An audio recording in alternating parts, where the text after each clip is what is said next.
Opa, professor Felipe Fontoura, e hoje a gente vai falar um pouquinho sobre o velho e o novo marketing. E eu estou falando de novo, ali entre parênteses, o novo marketing, mas antes de tudo a gente precisa esclarecer que marketing é marketing. Porque não importa a forma de fazer o marketing, né, o conceito dele, o núcleo dele, sempre vai ser dessa forma, ontem, hoje e até no futuro. Porque marketing, como a gente já conversou, fala sobre pessoas, ele mexe com a necessidade e o desejo das pessoas, ele otimiza isso para que a sua venda seja muito mais efetiva e você não fique tentando vender coisas para quem não precisa. Você já viu isso nas aulas passadas. E o que mudou ao longo do tempo foi a forma e a experiência, né, do produto e as pessoas. A forma que as pessoas se interagem com o produto ou com o serviço mudou muito, ok? Por que mudou? Porque o marketing se utiliza das mídias para poder fazer essa divulgação. E na década passada a gente quase não tinha, vamos dizer assim, uma internet estável,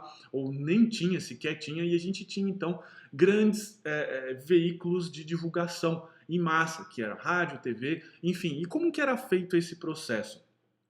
O anunciante simplesmente passava lá num programa de TV ou numa propaganda, comprava um espaço dessa mídia de massa e ele divulgava o seu produto. E assim divulgava para as pessoas divulgavam para as outras pessoas, fazendo assim uma cadeia simples, de cima para baixo, né? Ou topo baixo. Então era muito fácil e era muito tranquilo eu vender qualquer coisa. Na verdade, eu poderia produzir qualquer porcaria que se eu falasse na televisão, que era bom, até porque estar na televisão já demandava um certo valor financeiro, obviamente como demanda hoje, então automaticamente já criava uma autoridade, que foi o que a gente já falou sobre objeções nas aulas passadas, ou já comentou alguma coisa. Então eu aparecia na TV, né? Tem até essa brincadeira hoje que o pessoal, mãe, eu tô aparecendo na televisão, olha só que legal. Então existe essa autoridade. Então eu me apresentava como uma autoridade num programa de TV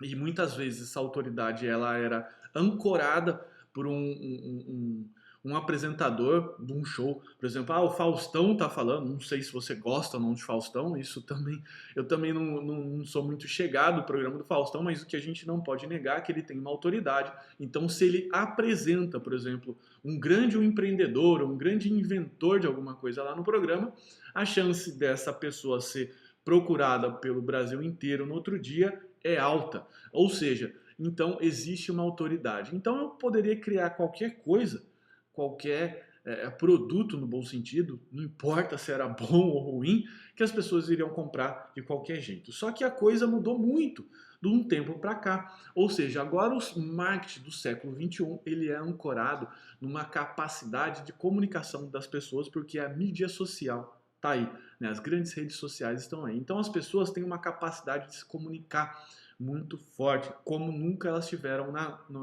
na história da humanidade. Porque agora eu tenho o meu WhatsApp na mão, tenho o meu Facebook, falo se aquele produto é bom ou ruim. Então agora as coisas têm que funcionar de verdade. Não adianta só eu tentar vender alguma coisa que as coisas vão funcionar. Isso nas próximas aulas você vai ver que foi um ponto positivo, mas é um ponto muito negativo, porque é muito difícil você conseguir identificar o que de fato as pessoas querem. E você vai ver agora nas próximas aulas, até nos próximos slides, então, a nova forma de fazer marketing. E lembra de novo, não estou falando novo, não estou apresentando, não estou colocando uma roupa diferente numa pessoa, tá certo? É a mesma pessoa, marketing é a mesma pessoa, só que com uma apresentação um pouquinho diferente. Mas os conceitos são os mesmos. O que você vai aprender aqui vai continuar funcionando. Então, vamos lá. Isso implica então que agora, como eu comentei, as pessoas têm o poder de escolha clara do que realmente quer comprar. Ou seja, elas estão buscando por coisas e não as coisas estão buscando ela. Então a gente tem uma inversão de sentido na informação. Lembra que a informação em grandes massas, em veículos de grandes massas, segue sempre de cima para baixo. Agora não, agora tem uma estrutura meio que matricial. Então, o que acontecia? Né? Se a gente verificar aqui, a gente tem uma jornada do consumidor. Então, esse consumidor, por exemplo, Pedro, né, ele está procurando lá um sistema para ele, ou está procurando um produto, e ele se torna tranquilo, incomodado para o pesquisador. Por quê? Primeiro ele está lá tranquilo, está lá na viagem dele, está lá na casa dele, ele tem uma ideia, um momento de eureka, daí ele começa a ficar incomodado porque ele precisa resolver aquela ideia e logo em seguida ele vira um pesquisador. Esse bloco aqui, todo mundo passa, todo mundo vai passar, você já passou por isso, inclusive com esse curso, inclusive com os meus conteúdos, então de certa forma você passou por todos esses estágios. O que acontece depois, na grande maioria, e se você já, como eu brinquei nas aulas anteriores, se você já tentou comprar um colchão, você sabe o que eu estou falando. Quando você vai comprar um colchão, são muitas variáveis que você não detém conhecimento, como por exemplo, tipo de tecido, tipo de espuma, se são molas ensacadas, fibra de bambu, não importa. Você então se torna um comparador.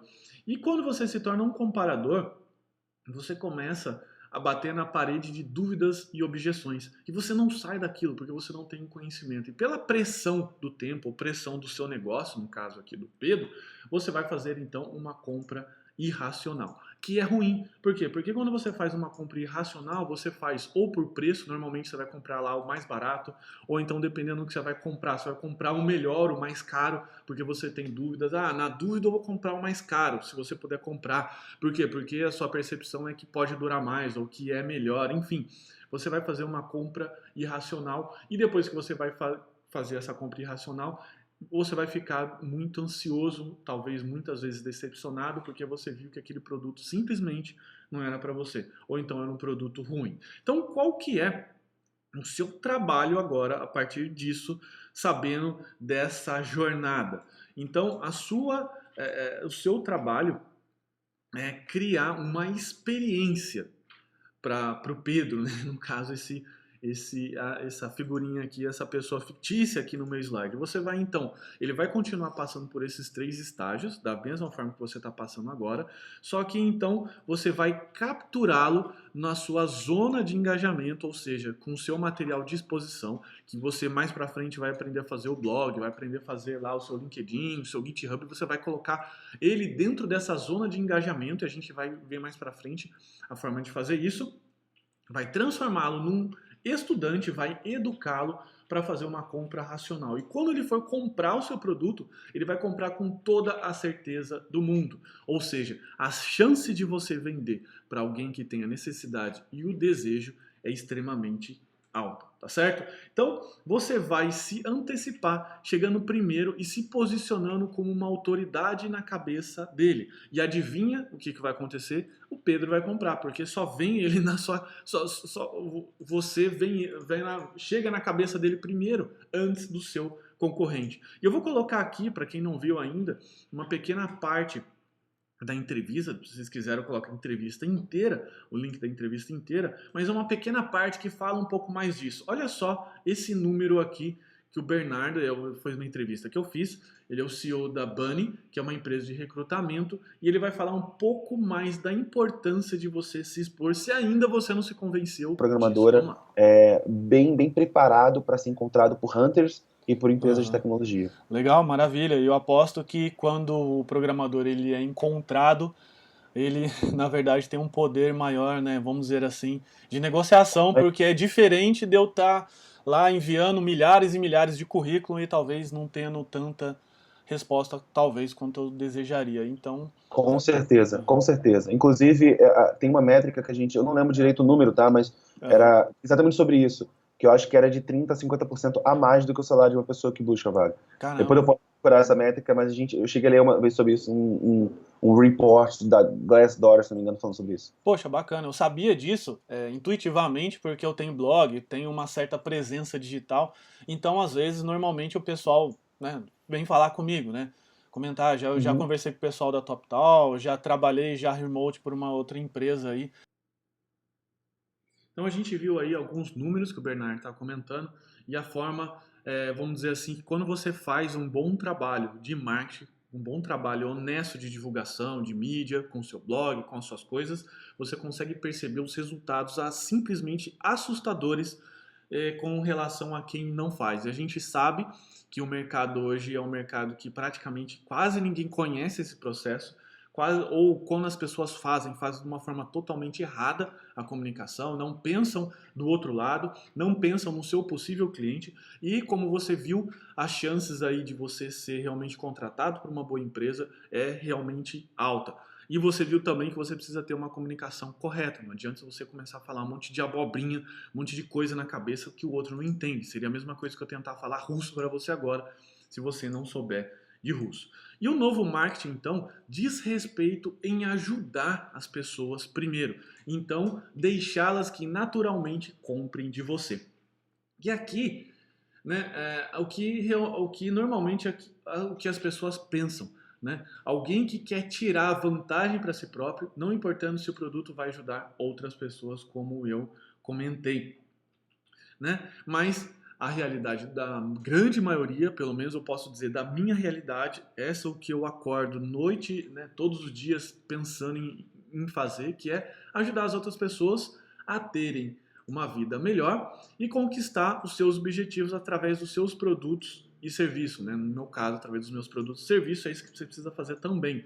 E então, se você é um bom profissional, é seu dever moral, né, para com a sociedade ajudar as pessoas e ser recompensado à altura por isso. Ou seja, fazer um bom marketing quando você tem um bom produto não é pecado e você vai ser recompensado muito bem por isso, de uma forma muito, vamos dizer assim, merecida. Afinal, você está entregando um bom produto para a sociedade. Legal?